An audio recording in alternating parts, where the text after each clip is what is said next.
Well, hello and welcome to track number one of Drink the Music. I'm Brian here, as always, with Michaela. And Michaela, Drink the Music was born a long time ago, in our heads at least. We didn't, we never really did anything with it, right? We just kind of had this idea and said, we should do something with that someday. And then, we decided we'd start the Patreon, patreon.com/drink the movies. And maybe on there we'll talk about some music sometimes. Well, we never really did. We never really did. That's true. So, in a way, we've been kind of forced into this, right? The Screen Actors Guild is on strike, the writers are on strike. We wanted to show some solidarity with them, so we said we probably shouldn't be talking about movies that are coming out or movies, on the backside. We want to kind of stand in solidarity with them. So what are we going to do? What are we going to do? And we decided that now is the right time for Drink Now the is the right Music. time. That is right. And I'm so excited because you and I both love music. We have very different thoughts about music in general. You have much more of a musical background than I do. I feel like I am like the layman of the two of us when it comes to stuff. I know it if I like it. I'm we're going to take a stab at why we like things. Mm, But mhm, we go to a mhm. lot of concerts and a lot of different types of concerts, a lot of different types of music. And music is just another form of art, performative art as well, if you're able to see it live, and that's really cool. And we also really love cocktails, so I mean, I'm really excited about the opportunity that we have to pivot away from movies during this time and see where it takes us, because I think there are some really amazing discussions that we're going to be able to have that change our paradigms around Mhm. artists or songs in meaningful ways, as well as giving us another excuse to drink, which, let's face it, is really why we do the podcast in the first place. So, No, that's right. Yeah, for sure. Now, if you are here looking for a movie, don't worry. We are still talking about movies. We're recording those episodes. Those will come out once the strike ends. But for right now, we're going to be talking about music. And up first this week is Joni Mitchell's Blue. So we had a bit of a fan vote, right, on our Twitter and Instagram and Facebook, all those things. We put it up to a vote. And let everyone choose between Joni Mitchell's Blue and Taylor Swift's Folklore. So Joni Mitchell won by one vote. It was very close. It was a lot closer, kind of than we thought when we did. But Joni Mitchell's Blue took the win, and that's what we're going to be talking about today. So, Michaela, let's before we jump into the cocktail for this week, let's just talk a little bit here about who Joni Mitchell is. Who is she? Where is she from? And what was she doing up until the time Blue came out? oh, that's a great, all great questions. So Joni Mitchell is Canadian slash American. I think she is actually a citizen of America now. And she is probably my favorite singer songwriter of all time. I'm very nervous talking about Joni Mitchell because I love it so much, or I love her so much. And I'll get all fangirl about it in a minute. But she was not born a Joni. She was born a Roberta Joan Anderson on November 7th, 1943. So she is a beautiful 79 years of age at this time of this recording, and That's true. born in Alberta. She was born in Alberta, yeah, and she spent her time growing up there in Canada, became a folk singer, and was doing some singing and performing in Canada before coming to the United States and going on tour in 1965. Her first studio release was in 1968, "Song to a Seagull." Then it was followed up by her first Grammy win. For the album Clouds in 1969, which won for Best Folk Performance. And then 1970, the album Ladies of the Canyon, and which featured probably her two biggest hits, maybe kind of in a way, right? So you have Woodstock and you have Big Yellow Taxi. And definitely at the time, those were huge hits for Joni Mitchell. Now you could say that potentially her Christmas song, River, is a bigger hit than those, but definitely at the time, that this was coming out. Those were by far the biggest hits. And what Yeah, happens when you're a folk singer from Canada and you have big hits like that? You decide, I don't know about this. You kind of run away a wee bit to write songs and decompress from your newfound fame and fortune. And that's where Blue comes in. that's right.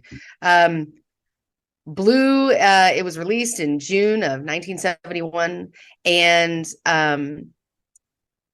it was interest. It's an interesting dichotomy because Ladies of the Canyon came out kind of a year or two before, and this album is much more like you said it's very sad. It's much less. I think there's two kind of happy-ish songs. Hmm.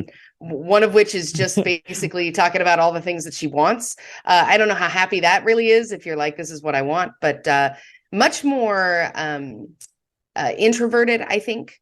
Yes. And still and but considered one of the classic albums of all time. I mean, it's more than any of her other albums. It's been touted in, the top 100 albums of all time, from a Rolling Stone magazine, a bunch of different kind of musical, I don't know, who's who of music says that this is her most iconic album. Yeah. And so let's get into it. That's right, absolutely. So we're going to get into that. We're going to get into Joni Mitchell's Blue here, but before we do that, let's take a quick break because we have to whip up a cocktail. We have a really good one, and it's from a really fun book. So I'm excited to talk about this one a little bit with you, Michaela. So let's do that. Let's take a quick break, and we'll be right back to whip up this week's drink. I could drink a case of booze and vinyl. I did warn everyone last Thursday that this might be an excuse for Michaela to keep drinking and singing, to keep singing. And that's Truth. apparently what we're going to be getting into. But you know what's going to help with that extra dose of singing that you may or may not need? I don't know. It depends on your outlook. You're definitely going to need a cocktail. And this one is pretty fun. And I think that it captures the heart and spirit of Joni Mitchell's Blue really well. And it comes from this book, this awesome book. It's called Booze and Vinyl. It's by Andre and Tenaya Darlington. And I got this for Christmas, like last year or 2 years ago. Someone in the family bought it for me. They're like, hey, we see that you have an obnoxious amount of vinyl records, which I do, and you like to have yourself a cocktail, which I also do. So this book was really great for me. And it's kind of laid out very similar to what we're trying to do here with this podcast. Is it's basically picking an album and then kind of talking about it a little bit and then pairing on a like vinyl record, like each side of the record with a cocktail. But we picked one to do, and it's called the Santorini Sunrise. That is right. So this book is amazing. I actually got myself a copy of it because it's not only beautiful because the pictures are gorgeous, and some of the album True. kind of uh, the blurbs about why they pick certain drinks is really cool. Hmm. Hmm. Definitely. I mean, I'm so glad that whoever made that decision got you that book because it's really inspired me to check out albums that I would never have even thought of before, which is kind of the whole point. So Santorini Sunrise, it comes from a Greek restaurant called Molivos, which is in New York City, which is pretty cool. Santorini is Greek. And so It what would is. a Greek cocktail definitely is going to have. It's an island. It's It's an from island. Greece. The Uh, wind is in from Africa, and last night I couldn't sleep. I'm guessing that she was in Greece. I'd like to think of her sitting in the Mermaid Cafe, right? hmm, Figuring in her finest silver with Carrie and his cane, being that's right. curmudgeon-y, and she still loves him while she's sipping on this Santorini Sunrise. That's right. And who wouldn't love Carrie sipping on a Santorini sunrise? And that was kind of where the inspiration for this came from, is that kind of main track, the first single from Blue, Carrie. So let's mix one of these up. It's real simple, and it's based pretty much off of like a tequila sunrise. So if you want to make a tequila sunrise instead of the Santorini sunrise, you're going to swap out the ouzo for some tequila and you're good to go. But pretty simple here. All you do is you take like 2 slices of grapefruit, cut those into like little like quarters, put those into a glass with 4 mint leaves and 2 teaspoons of honey. I definitely did not measure my honey because I think that's a waste of time. I just kind of eyeball it, and go ahead and just give that a nice muddle. You're going to break up that grapefruit. It's going to get like the oils out of the rind of the grapefruit. It's going to bust up the mint. It's going to get that honey all incorporated in there. And then fill up your glass with ice and then put in 2 ounces of your ouzo, 1 ounce of Campari, and 3 ounces of freshly pressed pink grapefruit juice. Give that a stir, sip, and enjoy. You can garnish with some mint leaves and one of those little wedges of the grapefruit. It's very pretty. It's very light. It's very refreshing. It's real delicious. But Michaela, the question on my mind here is ouzo. is a very black licorice tasting. It is anise as all get out. Now, to be clear, when I made mine, I didn't have any ouzo. I didn't want to go buy it, but I do have some fennel liqueur, which is that same kind of thing. The fennel liqueur comes from the Amalfi Coast of Italy. I figure that's Greece adjacent, kind of. The flavor profile was going to be the same, so that's what I used to make mine. What about you, Michaela? You are on record saying that you hate that flavor. But what do you think? Did that kind of fall in to the Campari and pink grapefruit and become okay? Did you have to bail out and use tequila? Would Joni be proud of your decisions right now? Oh, Joni, I'm sorry in advance. I gotta say, I was terrified when we saw this drink. I was like, oh man, I don't like this at all. And I just want to say it's really fitting because when we have covered things in the past that were your favorite, we covered I picked a shot. You hate shots. I picked it. It had tons of coconut in it. You hate coconut, and you still drink it, and you were still able to talk about it. So I knew that my reputation as a cocktail drinker was on the line here. So I went ahead and bought the ouzo because I do not own any in my house because I think this licorice stuff is for the birds. I have to say though, this was really, really weird. The flavor profile, I never would have added grapefruit. I certainly never would have added Campari, which is super tart, super bitter. I never would have thought to have created anything like this.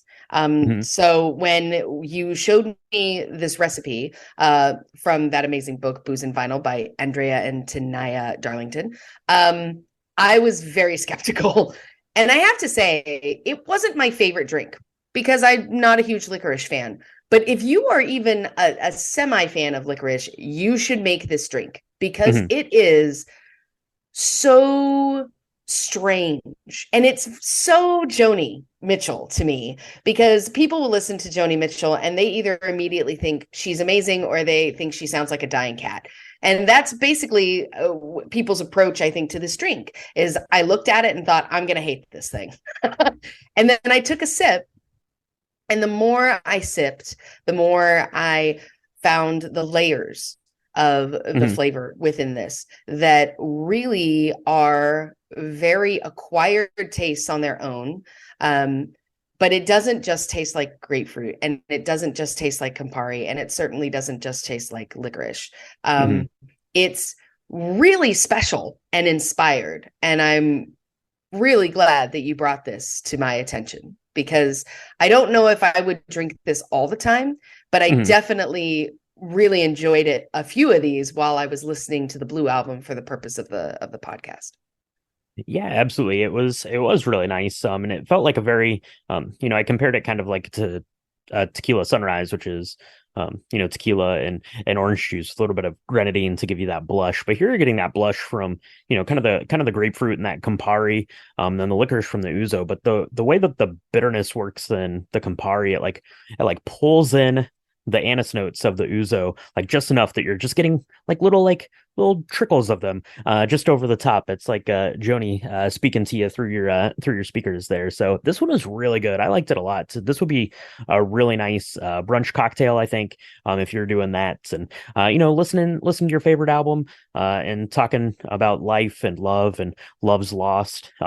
Just like Joni's doing here in the album Blues. So this was good, Michaela. Everyone out there, give it a try. Take a look at the website and social medias for pictures of ours because it's a really lovely looking one. Send us pictures of yours. But for now, what we need to do is let's go mix up another one of these. We will drop the needle on Joni Mitchell's Blue and be right back to chat about it. I'm really nervous talking about Joni Mitchell, I should say. Yeah, Michaela is too nervous. So here's what I'm a we're little gonna do. nervous. I'm gonna hit play right now. And the first track up is All I Want, Michaela. So what we're gonna do is we're just gonna kind of run through these tracks here a little bit. Kind of mention some things that we like about the track, or if there's any kind of parts of the song that in particular we like, or kind of any interesting background tidbits about the song. Nothing too crazy. We're not going to go into like super deep dives on all of these songs because you could definitely go find that if you want. But we just kind of wanted to run kind of right through these. And I'll Sure. get us started here. So track one is All I Want. And of the songs on Joni Mitchell's Blue, I think that this one is kind of the most straightforward sounding. It kind of has the most like hookish parts of the song, I think. And it kind of tells the story. And I'm going to kind of go through my thought process here on this as we kind of go through and then give kind of our final recaps of the song. But there's a couple of different like aspects of Joni Mitchell's Blue, and one of them is definitely kind of her relationships, her love and her love loss. And this one is kind of the most, I don't know, like youthful or immature-ish look at love. Right, it's kind of a song about the things that she wants in love, and dealing with, kind of when that doesn't necessarily go right. And you see that kind of transition as we go through the album. But that's kind of what I see here in All I Want. It's kind of the most, you know, like youngish look at love, Yeah. I think, on the album. Yeah, for sure. I think you're absolutely right. I think it starts off very much in the way the song Conversation well, I think that's from Ladies of the Canyon, kind of starts. So you've got these really beautiful chords from her guitar, and it's very I don't know, it's very folky. It's very different than some of the darker songs that are played on piano, right? Because this is just an accompaniment with a guitar. And I really think that as she's going on her actual journey, because she traveled around Europe, and she was already having maybe thoughts and feelings about a relationship as she left for Europe on her trip. She's talking about being a traveler, and she's starting on a road, and by the time the album finishes, she's looking for a river Hmm. or ending up alone in a cafe. And so it's really the more you listen to the lyrics, I think for this song, I think it is kind of this hopeful yet soft kind of outlook about what we can expect. And back in the day, we should talk generally about how the albums had to be listened to, right? Hmm. You listen to things in vinyl. It was very different than listening to things now, where if you put out one song, you don't have to pay any attention to anything else. That was not the way it was when people were listening to music during this time. So I Hmm. really think that this sets a really beautiful stage for the journey that you go on through Blue. Yeah, for sure. Absolutely. And it kind of goes through those love stories, and it starts there with All I Want and carries over into, I think, into My Old Man, track number two. To me, this feels like a little bit more mature version of the first song, All I Want, because it's still kind of going through the same things. It's all the things that she kind of wants in love and what she sees in her potential partner here, in song form. But what I really like about this one is it's a little bit darker, obviously. This one is piano based. But when it goes into kind of the lyrics here about but when he's gone, me and them lonesome blues collide, like the song like basically drops out of its tuning. It goes Mhm. kind of atonal. There's no like tuning to it. So it's very kind of sporadic in the way that she's singing it. There's no like roots to it. You think of like a chord or the way that a song sounds, they're going to be in different sort of tunings, and this very much is atonal. So it's kind of all over the place, and it's very scattered, kind of like Joni, I think, is processing the way that she's losing kind of these early loves in this story of Blue. Yeah. No, I think that's interesting, because if you listen to My Old Man on its own, this is a song, for example, that a friend of mine was like, dude, she sounds like a dying cat. I don't know why you like her so much. And it's because of those decisions that she makes, which really, I think, speaks to her genius, because sometimes we hear a song and it has that melodic transformation that is very hookish, and it sounds like something that is really like it was always there. I think this is a great example of her carving out a song from the universe somehow that does not sound the way we expect it to sound. And so, it's may not be your favorite song, but I think that it's really these bold decisions that she makes, especially with the way she puts her chords together, Mhm. because it's really hard. She has these really abnormally large hands, and some of the stuff that the chords that she creates are almost off-putting to the ear, and she does it by design, and I think that that's really important symbolically for this entire album, because you're the journey that you're going on with her is also not necessarily um, always going to be what you expect, and sometimes by design the universe puts these things in our path that we have to deal with. That's right. Yeah, absolutely. So that is track number two, My Old Man.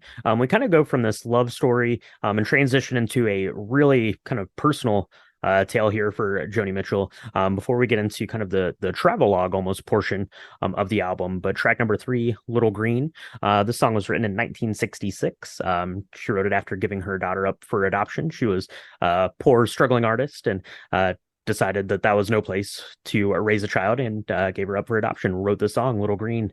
I think that, this song obviously, very clearly, you don't need me to tell you, kind of speaks to the emotional like vulnerability of Joni Mitchell to not only write this song. I could see that as being very cathartic, but almost the bravery in a sense to put that on an album that millions of people are going to hear and potentially judge you for those decisions, and just putting yourself out there, I think is really is very impactful, and I think that it really kind of leads into where the album goes kind of from here. But as listening to an interview that Joni did with Elton John, and she was talking about it, and she thinks that kind of this emotional vulnerability is why the album has gained so much kind of popularity over the last 10 to 20 years, as people now are more more in touch with their own kind of personal emotions and more open to hearing and interacting with the way people are emotionally.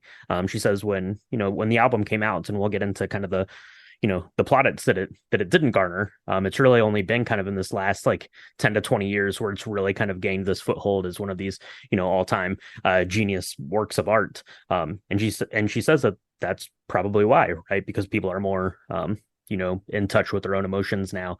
And certainly a song like Little Green taps into that, and completely different levels than I could ever even think about going, especially Right. and putting something out that, like I said, I know that, millions of people are going to listen to. So, Absolutely. Yeah, I agree. I think, I like to think of her being on a train or somewhere where things are moving, maybe some waters nearby, and she's thinking about the journey that she's taking at this particular time, right? And and the things that she's left behind. And on any life's journey, you're going to leave things and people behind. And I think what you said is so spot on about why people now love to love Joni Mitchell, right? It's very in, and it was not when I was a kid. It was very not the cool thing to do, but now so many singers and songwriters have cited her as inspiration in her songs and her arrangements of songs as inspiration, her lyrics as inspiration for things that they further created that have had an impact on our day-to-day lives. And I think that you're right. I mean, the reason why this album has so much to unpack is because of these pockets of genius inside each one of these songs, and then the vulnerability that not only are you writing it for millions to hear, but it's also so personal to whoever's listening to it.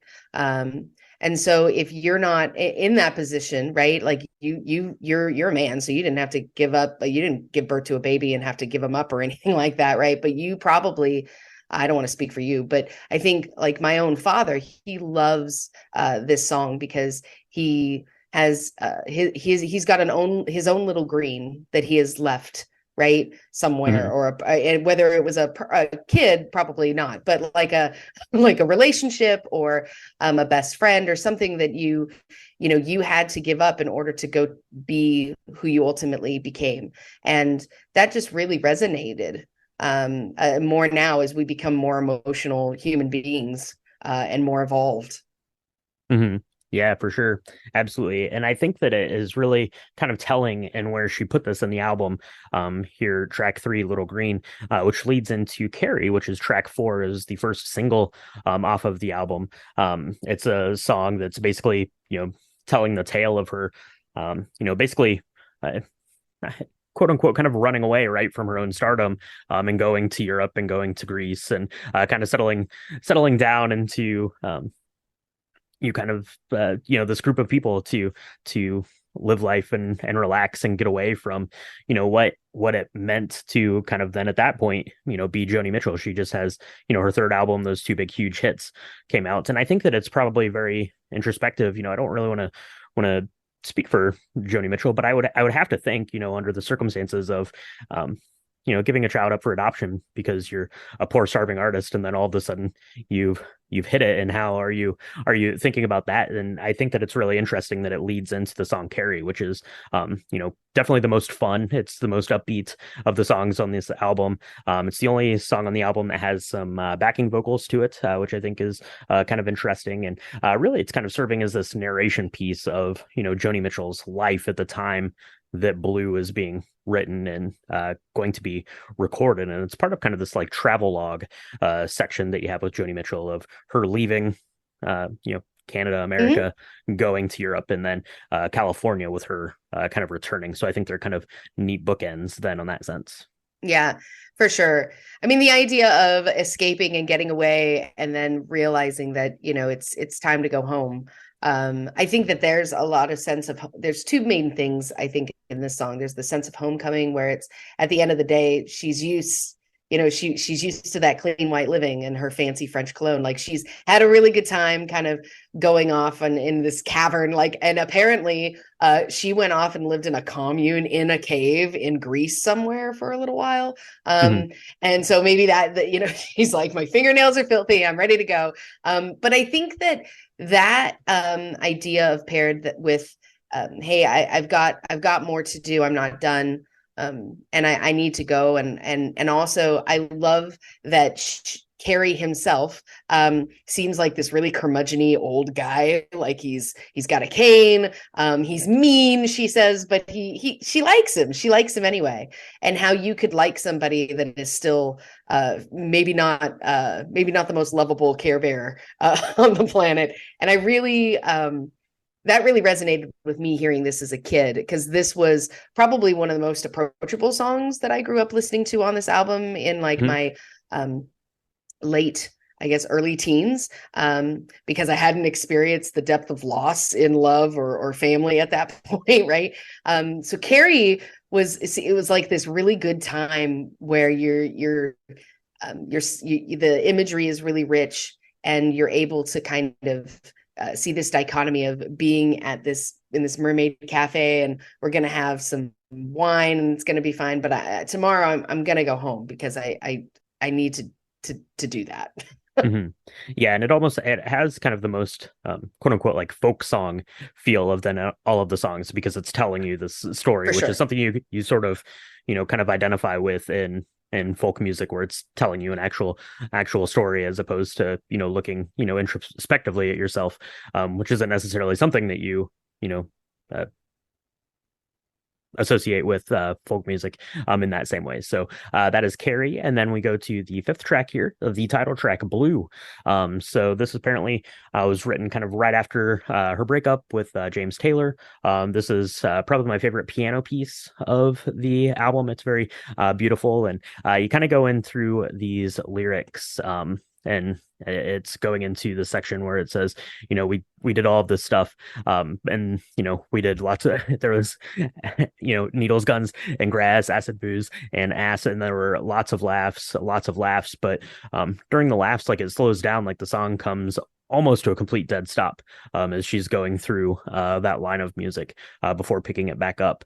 And yeah, it's kind of very telling of you know kind of the emotions of the love and romance aspects of Joni Mitchell. It's kind of kind of building on what we got in the first two songs with how she was processing uh you know uh men that she dated and the way that those relationships were working. And now it's kind of dawning on her that love isn't always the easy tale we hope that it's going to be. Yeah. Yeah, I mean, the word blue itself has a bunch of different meanings, right? Like blue is sad. This is definitely a song about being sad, I think. But the color itself, I mean, again, as a kid, when I listened to this the first time, I really thought this was like a love song to the color blue and all the things that was in it. Um, Mm. I don't know how much that resonates with anybody other than me listening to it. But I think that thinking about all of these things that were not great, right? The needles and guns, grass. Like during this time, there was a lot of guns. We were in the middle of the Vietnam War in America, and all over the world was kind of feeling that. And also trying to figure out a way to laugh through that. And then at the end, her very elongated "I love you," right? That she's singing. It's whiny.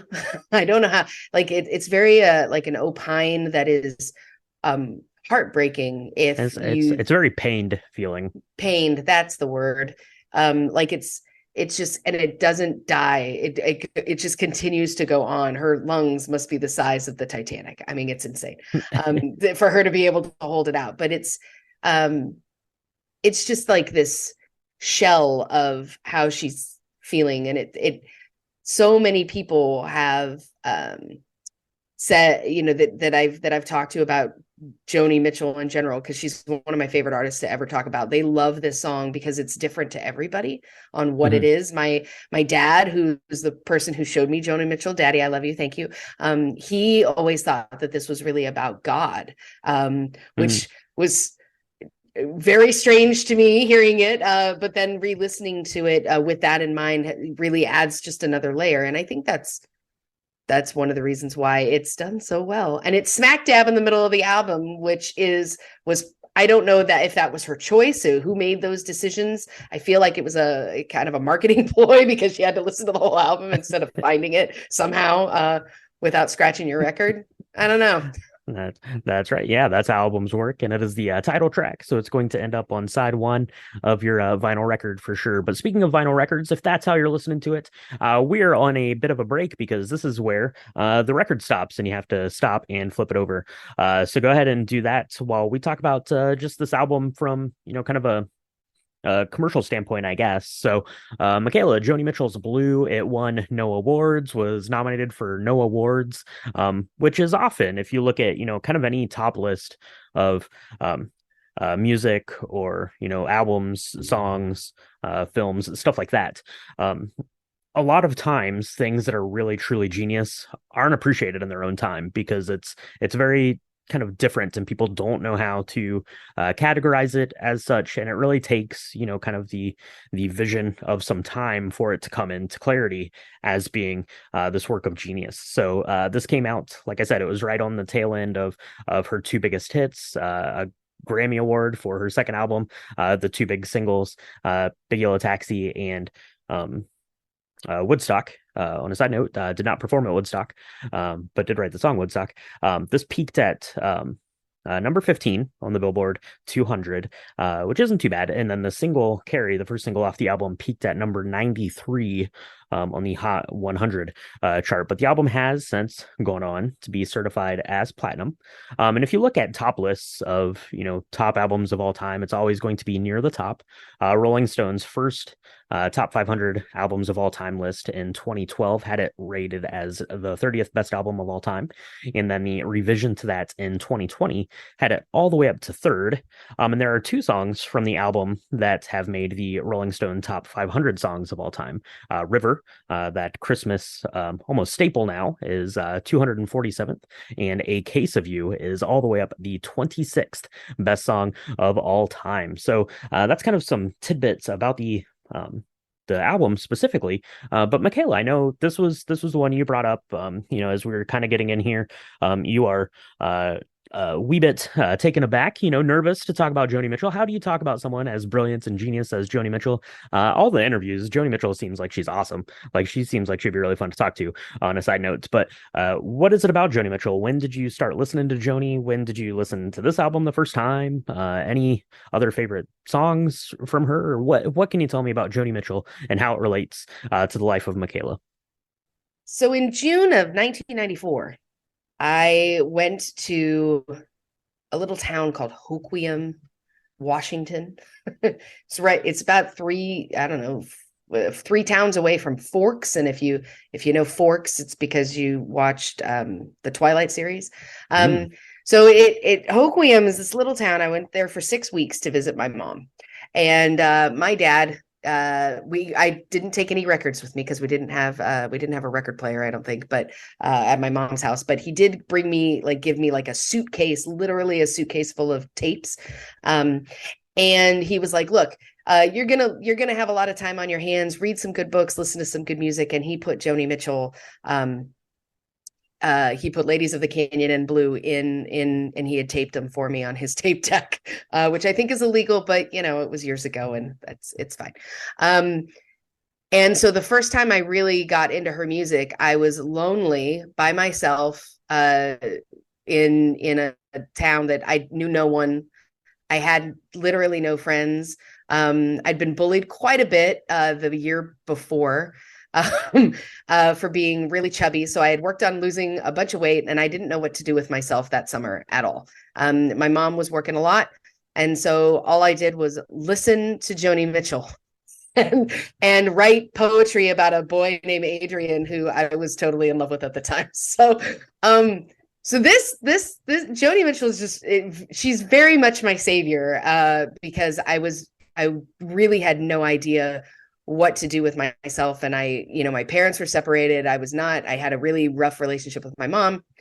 All of that is very personal, but that's what Joni would say. Right. Mhm. But this album, and this, especially the second side, really helped me kind of clarify some of my thinkings about what I should want in life, what love should be like, and feeling what relationships should be like, how I should treat my mom, like she's mean, but we love her anyway, kind of Carrie-ish.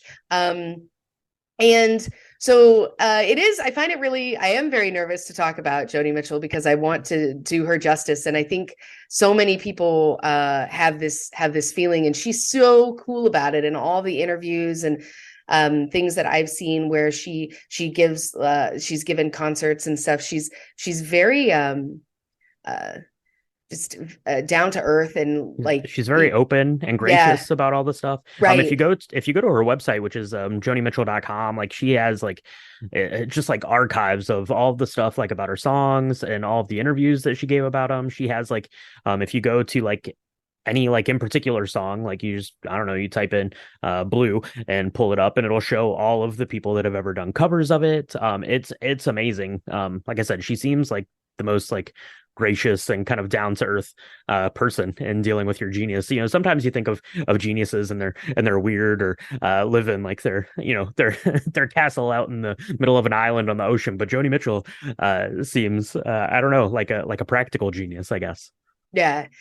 Yeah. And I don't know. I think she just had a huge impact on my life in general, and not just Blue, but certainly Blue has. And so I have listened to her since I was 12.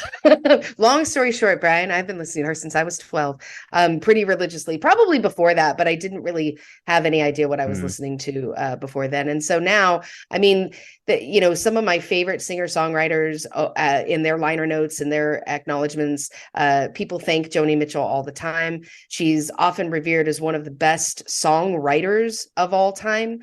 Mhm. Everybody has heard a Joni Mitchell song, whether they've realized it or not, because somebody else has usually sung it.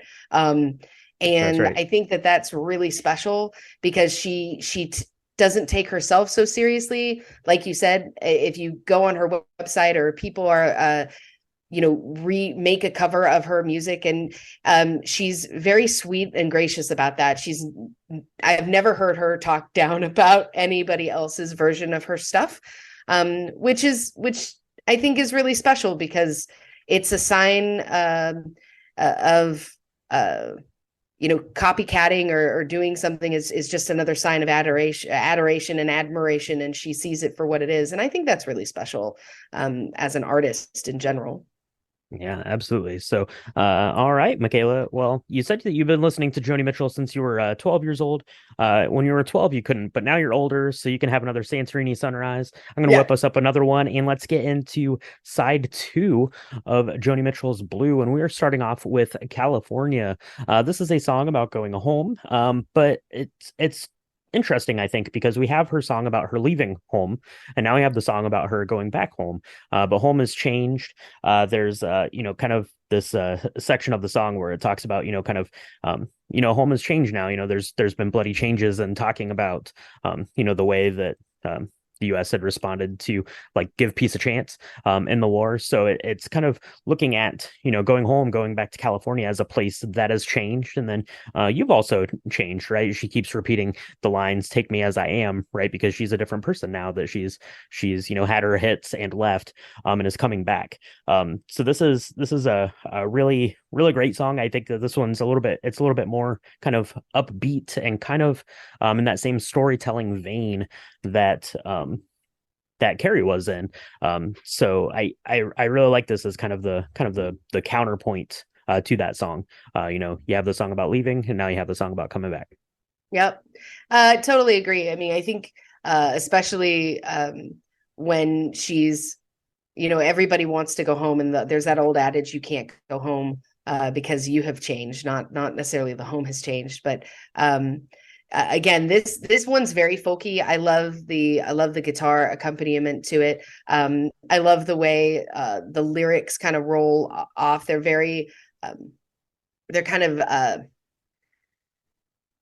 non-melodic, so it's kind of goes back and forth. She talks about her time in France, and yeah, I really like this one. It's one of my favorites, especially if I'm in a kind of a middle blue mood.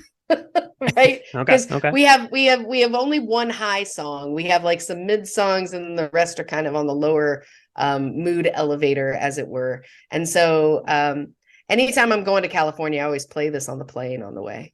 Oh, there you go. There you go. That was track number 6 on the album, California, which was also the second single. So you had the two kind of travelogue pieces were the singles off of the album.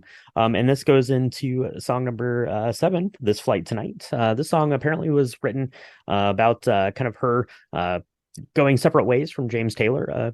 According to James Taylor, at least, there was an article in the New York Times about this and kind of a retrospective of the 50th anniversary of Blue, and he's talking about how they were spending some time together at a house that he had just bought, and Joni decides to leave and fly home as opposed to staying there with him. This song is really good. It might be my favorite song on the album. There's kind of this section where she's talking about being on the plane, and the radio comes in, and like her voice kind of like drops out. It gets all muffled, like it's playing over the radio, and it gets kind of like this little like very fast like little like rock and roll riff kind of to it.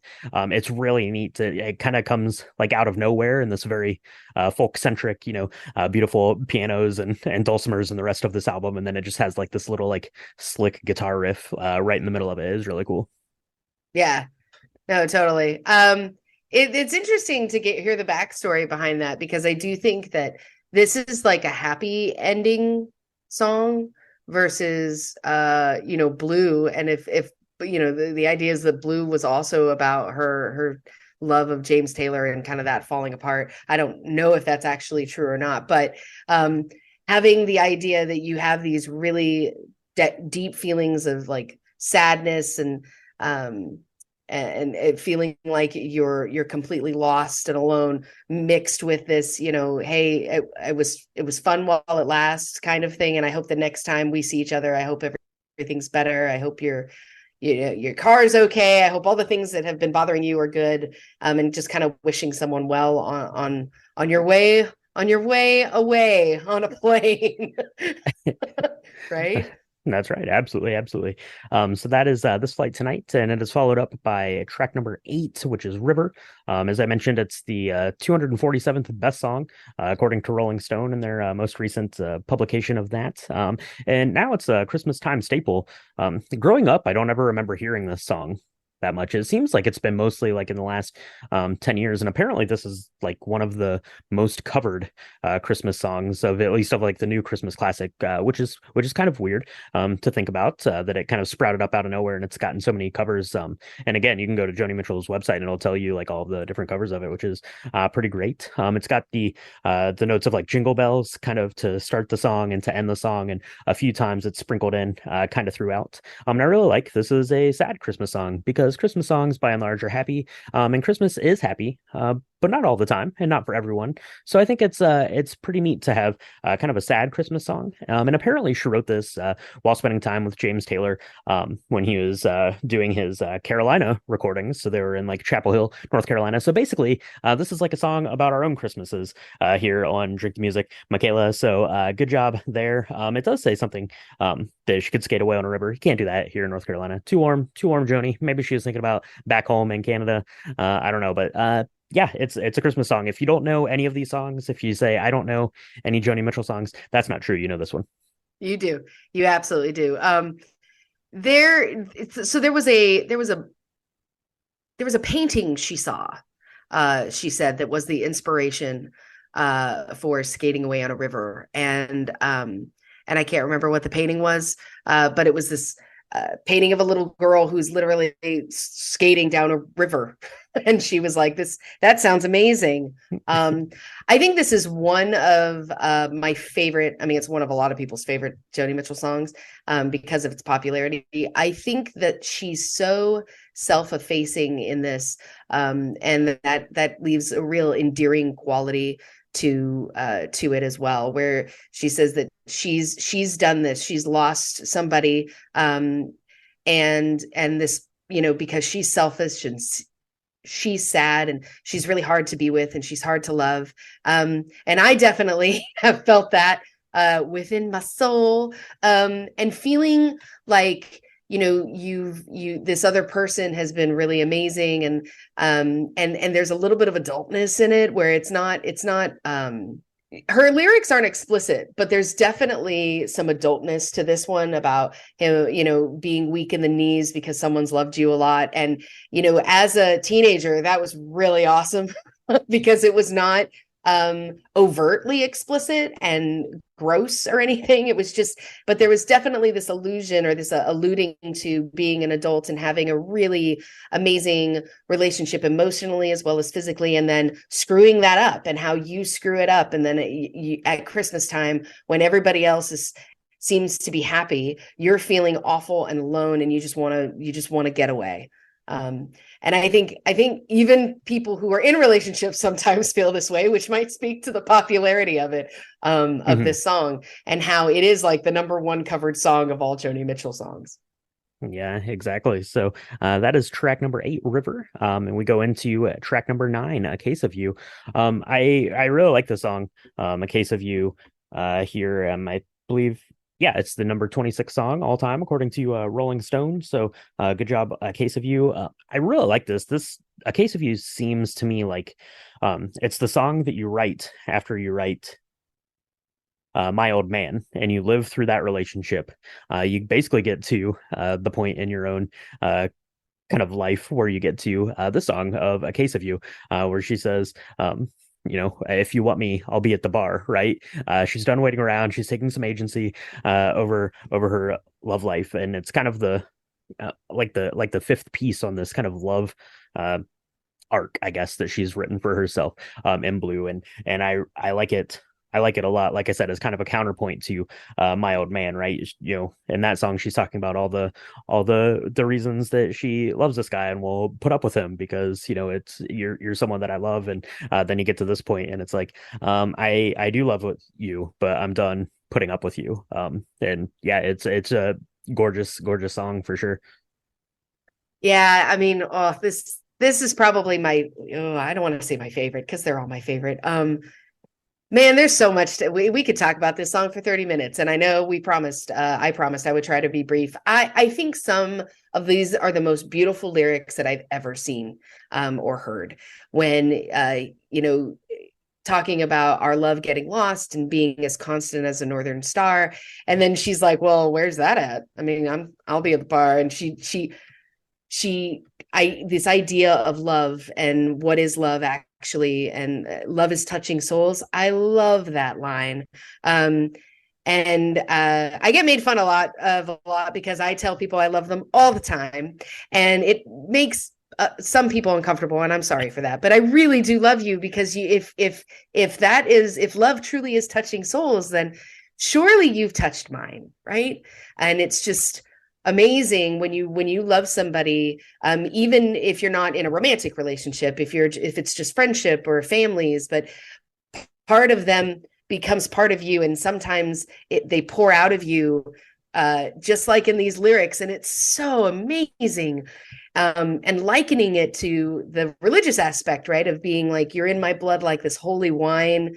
If you're taking, in like the body or blood of Jesus. I mean, there's all this, it's very heavy, this song, and it's so beautifully intertwined with the way that the piano is played. And it's so perfect. I mean, it's a perfectly done song. I don't know if I could critique it at all, other than the fact that I haven't actually seen it live. So, yeah. There's the critique on it for sure. So that was track 9, A Case of You. And then finishing out Joni Mitchell's Blue is the final track, track 10, The Last Time I Saw Richard, which is apparently about a conversation that she had with a friend of hers named Patrick Skye. A lot of people speculate that it's about her first husband, Chuck Mitchell, but it's not, according to Joni Mitchell here and various interviews and on her own website. It's about Patrick Skye talking to Joni, basically kind of telling her a story and talking about how she's a hopeless romantic. And that's kind of what the song is about to me. It's kind of about kind of the reality of kind of these passionate love affairs, right? Eventually, the passion wanes off, and then it becomes, just a case of two people loving each other. And I think that is really great. And there's a really beautiful line in here that I think that Joni's kind of applying to herself in writing this song and writing these songs and this album. It says, it's just now you're romanticizing some pain that's in your head. And it's almost like you're in love with, burning with the passion and heat from like 1,000 suns, right? You're as in love with, the love and the beauty and the romance of that as you are in love with, when that flame goes out, and dealing with kind of the aftermath and the way that pain makes you feel, right? It's like these two sides of a coin. And I think that kind of in this song, Joni is expressing to herself how she, is kind of embracing that, and how, she's finding that more exciting than sitting at home and drinking and watching TV. She'd rather be out, living her life to the fullest passions and flying too close to the sun and getting burned. And I really like kind of the way that is kind of this final piece to the love story of Blue, I think. Yeah. Yeah, totally. I mean, I imagine her writing this song and wanting to be in a dark cafe, and she's, the line, I'm gonna blow this damn candle out. I don't want nobody coming over to my table. I've got nothing to talk to anybody about. All good dreamers pass this way someday, hiding behind bottles in dark cafes. And it's such a sad end cap to this story, right? Of this journey that we've gone on through 10 tracks of songs about love and loss and journeys and romance and dreaming and realizing that, the things that happen to Richard, Richard gets married to a figure skater and he ends up living this life, and that's fine for him. She doesn't do that. And she's had some very famous relationships. She's been married a few times, Joni, but I hope that she's not feeling like she's in a dark cafe by herself, because it as resigned as journey seems to be for her in this album. It does seem very lonely, and I wouldn't want her to be lonely because she's awesome. That's right. She is awesome. And Blue by Joni Mitchell is awesome. So that is it. That is the 10 tracks of Joni Mitchell's Blue. So before we wrap up here, I thought we'd just talk about just kind of the album as a whole. Michaela, now we've kind of gone through each of the songs. What kind of takeaways do you have from the album, or why do you think the album is important either to you or to the world as a whole? I'd mentioned a little bit kind of about Blue really kind of reaching kind of the pinnacle of its popularity and importance. So really here over the last 10 to 20 years, as I think people are kind of identifying that and can identify with that vulnerability, and people certainly people younger than us now are much better at kind of expressing the way their emotions work and feel and things, and having those conversations more openly, for sure. And I think that's probably a big part of it, why it has been propped up. I mean, obviously you can look at the songwriting and the performances on the album, which are incredible and incredibly good, and her voice is fantastic. You have James Taylor playing the guitar through a lot of these songs, and kind of the way that those two musical pieces play off of each other certainly are good. But I think that it has more to do with kind of the message of Blue, as opposed to necessarily the the composition of Blue, I think. Yeah. Yeah, for sure. I mean, I feel like I've talked about all a lot of my feelings about this, but I'd love yours on when did you first hear this album? Please don't say last week.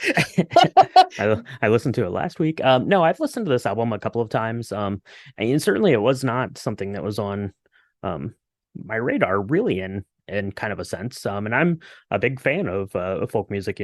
James Taylor's obviously had his name thrown around, Bob Dylan, stuff like that. Kind of these singer-songwriter types. I've always been interested in that type of music, even carrying forward to like new music that I like, and stuff like the Lumineers and Camp and stuff like that are more have like these more folk roots. But really Joni Mitchell wasn't something that I ever really got into. I mean, obviously the hits, right? Big Yellow Taxi, Woodstock, obviously River now from your Christmas song listenings too. Like I said, I'd listened to this album a couple of times, but I hadn't really given it much like beyond thought, other than okay, this is Joni Mitchell's Blue. Everyone says that it's real good, so I'm going to listen to it. But now over kind of this last week and listening to it and trying to analyze it for the podcast here, and going a little bit deeper with kind of the lyrics and what the songs mean and stuff like that, I can see like the magnetic appeal of it to people, because it comes from a lot of different angles. And that's one of the neat things about folk music in general, is that it's obviously it's being interpreted by the person writing the songs, by creating the music, by Joni Mitchell here in this case. But there's some part of Blue, I think, that anyone can identify with, whether it's, having this, tumultuous love affair, or having that end poorly, or being bitter and jaded, or, the way your family dynamics have worked, or, wanting to get out of town, or coming home and your home is not the same home that it was when you left, or you're different because you've went away. Michaela, you and I both live many miles away from where we grew up, and if we went home now, it would be very different, and we're very different people than we were when we lived there. So I mean, there's a lot of things to identify with in Joni Mitchell's Blue, which I think is one of the reasons why it's so spectacular. And then obviously her vocal stylings, her writing, the musical kind of genius of it now is finally settling in on people, as they can kind of get that message and have that relayed into their own life. So I think it's definitely important now to me, having analyzed it a little bit, and I definitely important to the world, at large here, for what they can learn and take away from Joni Mitchell's Blue. Well, I don't think I could say it any better, other than the way that I've been fangirling and gushing about her for the last hour. So I'll stop. But I will say, Blue is by far it's certainly not her only album. She's got so many other songs and albums. If this is the first time that you've really dived into anything Joni Mitchell, you're in for a treat. If you're like, if you're still here, you're in for a treat, because there's so many other things, other songs that she's done that's amazing, and other albums. And I don't know. I don't know if I have the heart to do it all again, for Joni Mitchell, and record this again, because it takes a lot out of me to gush just enough. But yeah, that's the album Blue, and we hope it's definitely worthwhile to listen to if you've not done it by now. We've certainly we tried our best to explain our thoughts and our favorite pieces and our unfavorite pieces. If you're gonna listen to it, I do think having a Santorini sunrise is the way to do it, Yes. because it's delicious, and that's coming from someone who hates licorice. So That's right. Yeah, give that a try. The Santorini Sunrise while you're listening to Joni Mitchell's Blue. This was really great. Like we mentioned, kind of at the top, this was, Drink the Music was a series that was kind of a long time coming, and our hand got forced into doing it a little bit. I don't want to say forced. Our hand got nudged into doing it. I guess, and it's been a very worthwhile experience, and hopefully everyone listening out there enjoys this and is looking forward to some more Drink the Music content, because we've got some more stuff coming. We have our poll is up on Patreon. I think it's probably already closed, but go over to Patreon. It's patreon.com/drink the movies if you want, extra episodes and bonus content in terms of the Drink the Movies content. And obviously, now that we're doing Drink the Music, we're going to have polls up there about the music. If we have any kind of B-sides from our recordings, all that stuff's going to go up on the Patreon. So definitely go check that out. We appreciate everyone over there who is doing that. And you have to stay tuned for next week. We'll see what we're getting recorded for next time. I have a couple of good options, and we'll see what we're getting into. But that was it. That was Joni Mitchell's Blue. It was a really good time. 10 tracks. Give them a listen.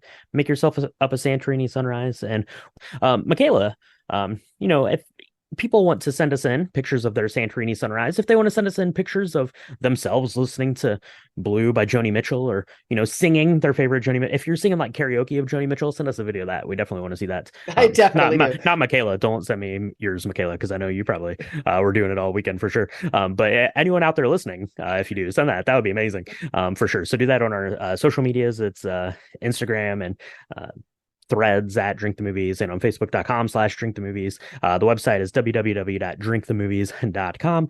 Go there, find all the stuff that you normally would find, and get some more information about the cocktails and episodes, stuff like that. Michaela, if they want to be making sure they're getting all of the lobby bar, the next Drink the Music episodes, or subscribe to when movies come back, if they're like stick to movies, you two, please. I don't know for sure, but where can they do that? Where can they get subscribed? You can find us on Apple Podcasts, Spotify, Nearpods, Stitcher, anywhere where Spotify podcasts are distributed. We are still called Drink the Movies, so you can find us on Drink the Movies. Don't know how well this is going to take off. Maybe we'll do two. I have no idea. But for now, that's where you're going to subscribe and listen. We're still going to do 2 drops a week. We're going to do our lobby bar, and then we're going to do our deep dive for all of our album stuff. And a little, some other fun stuff coming along the way. So leave us a 5-star review if you're liking what you're doing. If this is better for you, even better, and you like this more, let us know, because I don't know if we ever need to stop doing this. We just probably need to figure out how we're gonna package it all. But That's right. that's where you can find us. Absolutely. So keep your eyes on that. We'll be getting the next album out to you next week. We'll have to wait and see what that one's going to be. But for now, Michaela, let's go whip up another Santorini Sunrise. You can probably go cry. You've been holding in your tears for a long time talking about blues. So let's go do that, and we'll talk to everyone next time on Drink the Music. Music. Nailed it. Yeah.